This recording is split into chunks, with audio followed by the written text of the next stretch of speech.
नमस्कार, स्वागत आहे तुमचं सीमाज बेस्ट किचनमध्ये। तर आज आपण बनवणार आहोत शेवभाजीची रेसिपी। तर खानदेशी पद्धतीने आणि माझी थोडी पद्धत वापरून आज मी शेवभाजी बनवते। अतिशय सोपी आणि टेस्टी। तर ही रेसिपी खूप सोपी आहे। चला तर मग रेसिपीला सुरुवात करूया। तर एक वाटी मोठी भरून मी इथे शेव घेतलेली आहे। अशी जाडी शेव असते मोठी।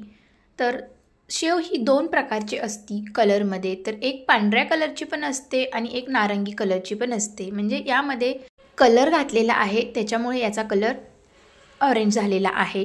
तर दोन्हीही एकाच प्रकारच्या असतात पण कलर घातलेला असतो। तर इथे आपण शेवभाजीचं साहित्य घेतलेलं आहे। तर खूप काही साहित्य लागणार नाही, फक्त एवढेच साहित्य आपल्याला लागणार आहे। तर कांदे दोन मोठे, एक टोमॅटो घेतलेला आहे, लसूण भरपूर घेतलेला आहे आणि इथे कोथिंबीर घेतलेली आहे आणि सुकं खोबरं घेतलेलं आहे थोडंसं। तर एवढं साहित्य आपल्याला लागणार आहे, बाकी काही साहित्य लागत नाही। तर आता आपण हे सर्व साहित्य आहे ते भाजून घेणार आहोत।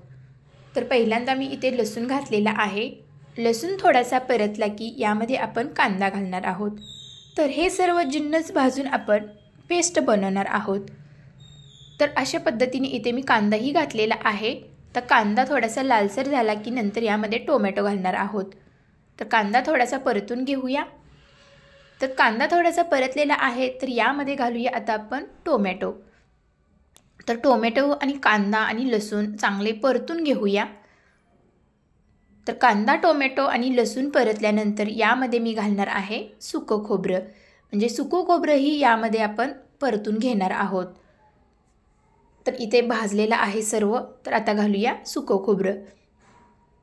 तर इथे तुम्हाला जास्त क्वांटिटी शेवभाजीची बनवायची असेल तर तुम्ही इथे सर्व प्रमाण जास्त घेऊ शकता। तर इथे मी 4 ते 5 लोकांसाठी शेवभाजी बनवत आहे। तर 4 ते 5 लोकांसाठी एवढं साहित्य आपल्याला भरपूर आहे। तर इथे खोबरं, कांदा, लसूण आणि टोमॅटो सर्व छान भाजलेलं आहे। तर आता आपण पॅनमधून हे काढून घेऊया आणि थंड करायला ठेवून देऊया। तर थंड झालेला आहे, मिक्सरच्या भांड्यामध्ये मी घातलेला आहे। तर यामध्ये आता आपण घालूया कोथिंबीरची देठे। तर कोथिंबीरची देठाने खूप छान चव येते। तर पाणी न घालता हे वाटण करायचं आहे। तर बघू शकता मस्त अशी पेस्ट बनलेली आहे वाटणाची या। तर आता आपण भाजी बनवायला सुरुवात करूया। तर इथे मी कढईमध्ये 2 ते 3 चमचे तेल घातलेलं आहे। तेजपत्ता, थोडीशी दालचिनी घालायची आहे आणि जिरे अर्धा चमचे घालायचे आहेत। आणि जे वाटण केलेलं होतं आपण ते घालूया। तर इथे आपल्याला जास्त वेळ काही वाटण परतायची गरज लागणार नाही, कारण की आपण सर्व साहित्य हे भाजून घेतलेलं होतं, नंतर पेस्ट केलेली होती। त्यामुळे खूप काही वेळ लागणार नाही भाजण्यासाठी। तर आता या वाटणामध्ये आपण घालूया लाल तिखट। तर हा काळा मसाला घरचा आहे। तर मी हा काळा मसाला घरी बनवते आणि ऑर्डरही घेते। जर तुम्हाला हा मसाला पाहिजे असेल तर नंबर मी इथे दिलेला आहे, त्या नंबरवरती तुम्ही हा मसाला मागवू शकता। तर आता अशा पद्धतीने इथे मी आता 1 चमचा धना पावडर, अर्धा चमचा गरम मसाला घातलेला आहे। तर आता आपण हे सर्व मसाले परतून घेऊया। तर थोडंसं पाणी घालून आपण हे मसाले छान परतून घेऊया पुन्हा एकदा। तर मसाला छान शिजण्यासाठी इथे मी थोडंसं पाणी घातलेलं आहे। नंतर इथे मी अद्रकची पेस्ट घातलेली आहे 1 चमचा। तर अद्रकची पेस्ट छान भाजेपर्यंत मिक्स करायचं आहे। तर वरती झाकण ठेवूया। तर 2 ते 3 मिनिटे मी झाकण ठेवलेलं होतं। मस्त अशी तरी आलेली आहे वरती। ग्रेव्ही छान आपली परतलेली आहे, भाजलेली आहे। तर बघू शकता वरती तरंग आलेला आहे तेलाचा। तर आता आपण हे सर्व पुन्हा एकदा मिक्स करून घेऊया। तुम्ही कन्सिस्टन्सी बघू शकता ग्रेव्हीची किती स्मूथ झालेली आहे, मस्त अशी। तर या स्टेजला मी आता शेव घालणार आहे।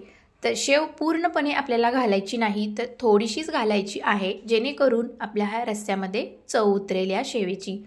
तर अशा पद्धतीने जर तुम्ही शेव टाकली, यामध्ये मिक्स केली, तर शेव विरघळणार नाही। आणि महत्त्वाची टिप ही म्हणजे गरम पाणी घालायचं आहे आपल्याला या भाजीमध्ये, म्हणजे शेव विरघळणार नाही, जशी आहे तशी ही शेव राहणार आहे। तर गरम पाण्याचाच वापर करावा। जेवढी तुम्हाला कन्सिस्टन्सी हवी आहे शेवभाजीची तेवढं पाणी तुम्ही घालू शकता, पण शक्यतो शेवभाजी जास्त पातळ नसते। तर वरतून थोडंसं मीठ घालूया। तर मी थोडीशी खानदेशी पद्धत इथे वापरलेली आहे आणि थोडी माझीही पद्धत वापरलेली आहे। तर अशा पद्धतीने कोथिंबीर घातलेली आहे। तर 2 ते 3 मिनिटे छान आपण शेवभाजी शिजवून घेऊया।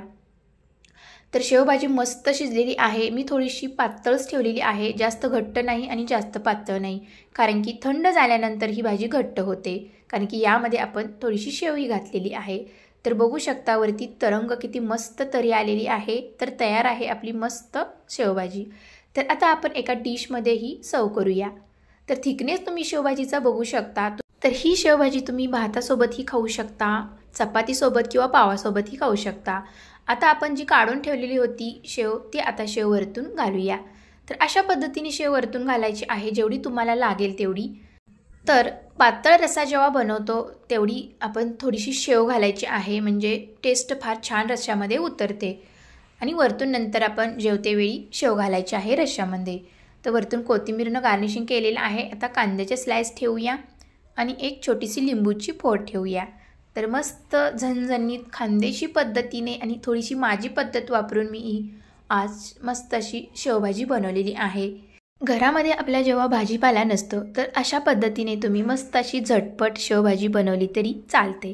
तर ही रेसिपी कशी वाटली, तुम्हाला आवडली असेल तर चॅनेलला माझ्या लाईक, शेअर, सबस्क्राईब करायला विसरू नका. भेटूया पुढच्या रेसिपीमध्ये. तोपर्यंत मस्त खा आणि स्वस्त रहा. Bye bye.